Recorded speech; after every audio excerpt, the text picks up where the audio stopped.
और 4 पंक्तियों से मैं आमंत्रित करता हूँ वर्णिका जी कानपुर से जो जुड़ी हुई हैं, उनको आमंत्रित करते हुए मैं कहना चाहता हूँ, आत्मा झकझोर डाले होठ तभी खोलिए, बोलना जब हो जरूरी आप तभी बोलिए, प्यार की भाषा सभी को बोलना अच्छा लगे, प्यार की भाषा सभी को बोलना अच्छा लगे, बात तीखी भी कहो पर हर तरह से तोलिए, बात तीखी भी कहो पर हर तरह से तोलिए। तो नाप तोल करके हमारे बीच में कविता प्रस्तुत करने जा रही हैं सीमा वर्णिका जी कानपुर से। बहुत बहुत स्वागत है आपका। नमस्कार। सबसे पहले तो आपको नमस्कार। बहुत बहुत आभार कि आपने हमको ये मौका दिया कि हम सम्मानित मंच पर अपनी बात रख सके। अब चूंकि ये कवि सम्मेलन विजयदशमी के पर्व के अवसर पर है, तो विजयदशमी की बात चली है, तो मेरी जो रचना विजयदशमी से अभी प्रेरित है, मैं उसको सुनाने जा रही हूँ। हमारे समाज में रावण को बुराइयों का प्रतीक और राम को पुरुषोत्तम माना गया है। मेरी रचना सामाजिक समस्याओं के इर्द गिर्द ताना बाना बुनती हुई आपके समक्ष प्रस्तुत है, तो सुनिएगा। क्यों जलाते रावण बतलाओ तुम, क्यों जलाते रावण बतलाओ तुम, पहले खुद तो राम बन जाओ तुम। क्यों जलाते रावण बतलाओ तुम, पहले खुद तो राम बन जाओ तुम। हर शख्स का अंतर मन मैला है, सब और छल कपट फैला है, हर औरत को समझे लैला है, सारी विकृतियों को मिटाओ तुम, पहले खुद तो राम बन जाओ तुम। क्यों जलाते रावण बतलाओ तुम, सीता क्यों रहती सहमी है, हर नारी के नैनों में नमी है, बेटी जो अभी अजन्मी है, कोख में ही सीता ना मरवाओ तुम, पहले खुद तो राम बन जाओ तुम। क्यों जलाते रावण बतलाओ तुम, पहले खुद तो राम बन जाओ तुम। कुछ भेड़िए घूम रहे हैं, इधर उधर कुछ ढूंढ रहे हैं, लोलुप नैन से घूर रहे हैं, इन बेटियों की अस्मत बचाओ तुम, पहले खुद तो राम बन जाओ तुम।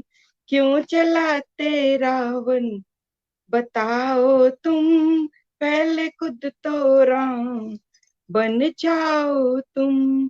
भूख गरीबी भ्रष्टाचार पसरा है, सद्गुणों को इंसान विसरा है, श्वेत हुआ रक्त का हर कतरा है, संस्कारों पर फिर नजर घुमाओ तुम। क्यों जलाते रावण बताओ तुम, खुद तो राम बन जाओ तुम। ये पनखट क्यों है सब खाली, रहती थी यहाँ गोपियां मतवाली, घूम रहे यहाँ खुले आम मवाली, कान्हा को धरती पर फिर बुलाओ तुम, पहले खुद तो राम बन जाओ तुम। क्यों जलाते रावण बतलाओ तुम, पहले खुद तो राम बन जाओ तुम। घर घर शकुनी पासे फेंक रहे हैं, दुर्योधन सरीखे आंखें सेक रहे हैं, चीर हरण मुंह को सब देख रहे हैं, भीष्म प्रतिज्ञा भीष्म प्रतिज्ञा अब तोड़वाओ तुम, पहले खुद तो राम बन जाओ तुम। क्यों चलाते रावण बतलाओ तुम, सिया भावों के जंगल में भटके, स्वर्ण मृग मारीच में नैना अटके, देवों को भी लगे वक्त के झटके, शबरी के छूटे पैर खाओ तुम, पहले खुद तो राम बन जाओ तुम, क्यों जलाते रावण बतलाओ तुम, पहले खुद तो राम बन जाओ तुम। धन्यवाद। अब आपके सामने जब एक और रचना प्रस्तुत कर रही हूँ, आशा है ये रचना कुछ अच्छी लगी होगी। तो अब जो आपके सामने अगली रचना प्रस्तुत कर रही हूँ वो महाभारत काल से है। द्रौपदी के चीर हरण का संदर्भ लेते हुए कैसे महाभारत की नींव पड़ी वो मैं आज आपको बताने जा रही हूँ। सुनिएगा। खांडव वन के दहन समय, खांडव वन के दहन समय झुलस रहा था असुर में, अर्जुन ने प्राणों की रक्षा कर मयासुर को दिया दानव है। मयासुर कृतज्ञ होकर खड़ा समक्ष हाथ जोड़कर, राजन मेरी सेवाएं ले लो, दास हुआ उपकार पाकर। श्री कृष्ण ने उपाय सुझाया, एक अद्वितीय महल बनवाया, बेजोड़ उत्कृष्ट शिल्प कला युक्त अद्भुत कला से उसे सजाया।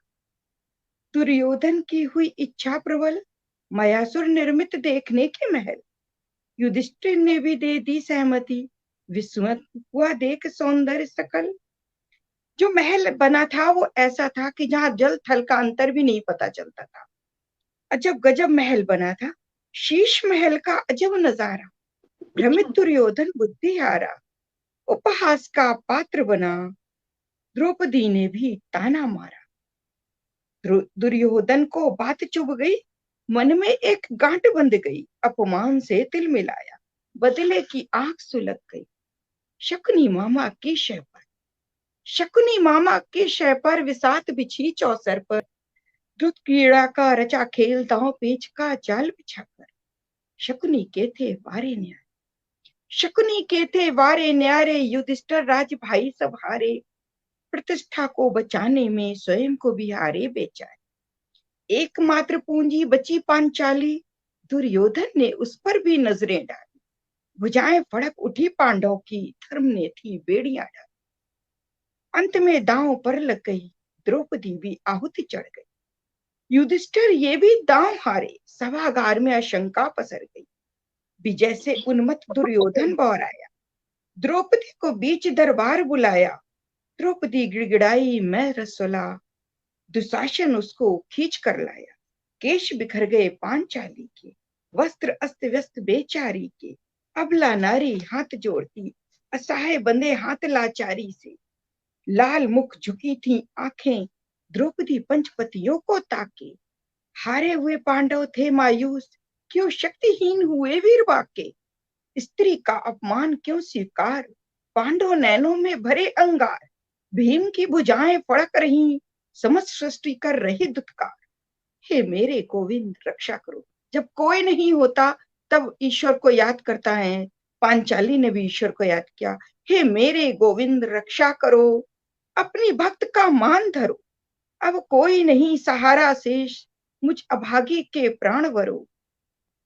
सभा में एक चमत्कार हुआ, अदृश्य शक्ति का साक्षात्कार हुआ। द्रौपदी चीर हुआ अंतहीन, दुशासन का प्रयास बेकार हुआ। विफल हो गया चीर हरण, विफल हो गया चीर हरण, अब शकुनों से भरा वातावरण। दुर्योधन का निम्न शब्द प्रहार, धृतराष्ट्र का कंपित हो अंतःकरण। पिता ने दुर्योधन को टोका, कुकृत्यों से बहुत रोका। पांडव को सौंप द्रौपदी, दास्ता से मुक्ति का दिया मौका। तिव्रत अशस्त्र दे भेजा, महारथियों का कापा कलेजा। महाभारत की नींव पड़ी थी, धर्महान हुई थी पीढ़ी का सहेजा। महाभारत की नींव पड़ी थी और उस रोज महाभारत की नींव पड़ गई थी। धन्यवाद।